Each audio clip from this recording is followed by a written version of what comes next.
चैतन्य महाप्रभु वैष्णव धर्म के भक्ति योग के परम प्रचारक एवं भक्ति काल के प्रमुख कवियों में से एक हैं। इन्होंने वैष्णव गौड़ीय संप्रदाय की आधारशिला रखी।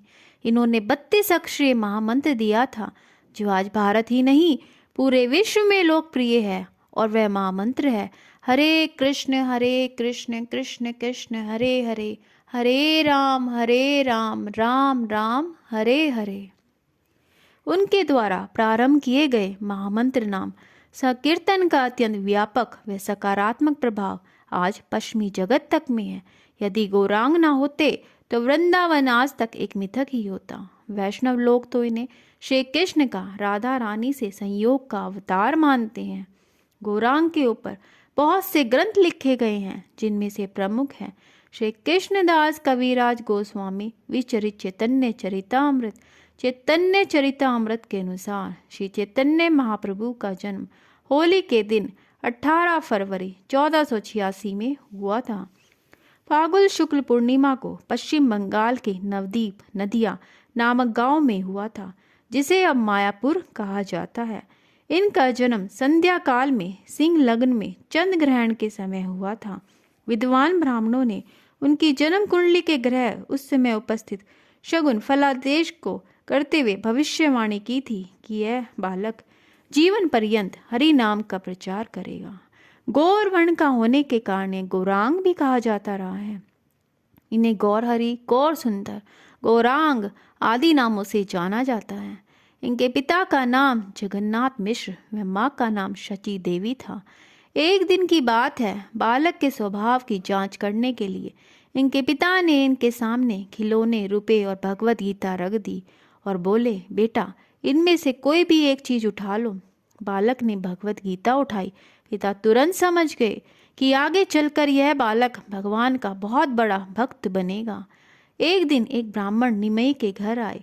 जगन्नाथ मिश्र ने उनकी बड़ी आवभगत की। शची देवी ने भी उनका स्वागत किया।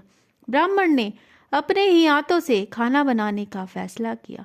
ब्राह्मण ने स्वयं अपने हाथों से खाना बनाया और खाना खाने से पहले वे आंखें बंद करके विष्णु भगवान को भोग लगाने लगे। तभी निमई ने आकर उनकी थाली में से खाना शुरू कर दिया। यह देखकर ब्राह्मण चिल्लाने लगा। उनकी आवाज़ सुनते ही मिश्र जी और शची देवी दौड़े आए। मिश्र जी ने निमई को पकड़ लिया और वो उन्हें पीटना चाहते थे, परंतु ब्राह्मण ने उन्हें छुड़ा लिया। मिश्र जी और शची देवी के आग्रह पर कि आप फिर से भोजन बनाइए, निमई को अलग ले जाकर रस्सी से बांध दिया। पर भगवान को भोग लगाते समय फिर वही घटना हुई। जैसे ही ब्राह्मण ने विष्णु भगवान को याद किया, निमई रस्सी खोलकर आ गए और थाली से चावल खाने लगे। सब ने मिलकर ब्राह्मण से फिर से खाना बनाने का एक अंतिम बार का आग्रह किया। ब्राह्मण फिर मान गए। माता ने निमई को रस्सी से बांधकर अपने ही पास बैठा लिया। जब ब्राह्मण ने भोजन बनाकर श्री विष्णु भगवान को भोग लगाया, तब विष्णु भगवान अपने चतुर्भुज रूप में उनके सामने प्रकट हो गए और बोले, तुम्हारे बुलाने पर मैं बालक रूप में 2 बार तुम्हारे पास आया, पर तुम मुझे पहचान न सके। अब जो तुम्हारी इच्छा हो वो मांग लो। ब्राह्मण गदगद हो गया।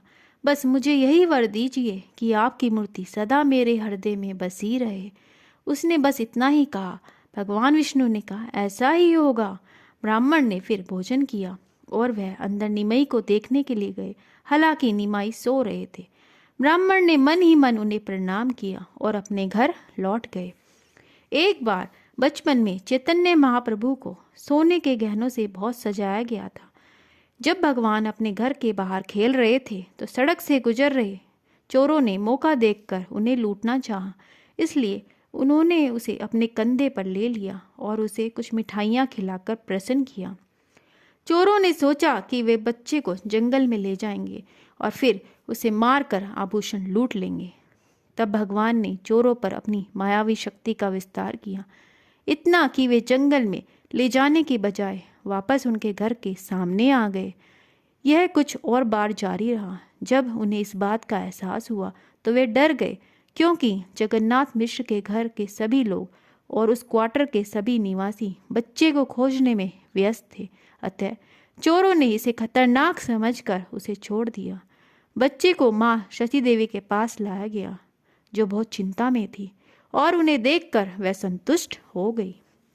इस प्रकार चैतन्य महाप्रभु ने देश के कोने कोने में जाकर हरि नाम महत्ता का प्रचार किया। कहते हैं, श्री हरि नाम उच्चारण में उन्मत्त होकर जंगल के जानवर भी इनके साथ नाचने लगते। बड़े बड़े जंगली जानवर जैसे शेर, बाघ इनके आगे नतमस्तक प्रेम भाव से नृत्य करते चलते थे। सन 1510 में संत प्रवर श्रीपाद केशव भारती से संन्यास दीक्षा लेने के बाद निमई का नाम कृष्ण चैतन्य देव हो गया। मात्र 24 वर्ष की आयु में ही इन्होंने गृहस्थ आश्रम त्याग कर संन्यास ग्रहण किया। बाद में ये चैतन्य महाप्रभु के नाम से प्रख्यात हुए। संन्यास लेने के बाद गौरांग पहली बार जगन्नाथ मंदिर पहुंचे।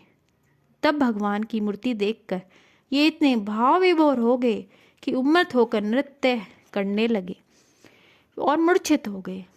संयोग से तब वहाँ उपस्थित प्रकांड पंडित सार्वभौम भट्टाचार्य महाप्रभु की प्रेम भक्ति से प्रभावित होकर उन्हें अपने घर ले गए। घर पर शास्त्र चर्चा आरंभ हुई, जिसमें सार्वभौम अपने पांडित्य का प्रदर्शन करने लगे। तब श्री गौरांग ने भक्ति का महत्व ज्ञान से कहीं ऊपर सिद्ध किया।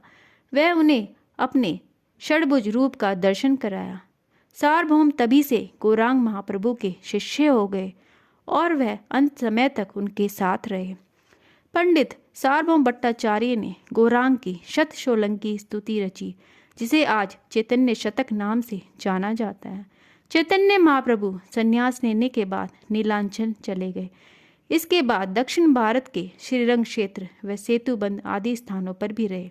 इन्होंने देश के कोने कोने में जाकर हरि नाम की महत्ता का प्रचार किया। चैतन्य महाप्रभु कहते थे कि कृष्ण के नाम का कलयुग में कृष्ण के चरणों को प्राप्त करने का प्रमुख साधन है। नाम का संकीर्तन कलयुग में सर्वोच्च उपचारक है। हरे कृष्ण।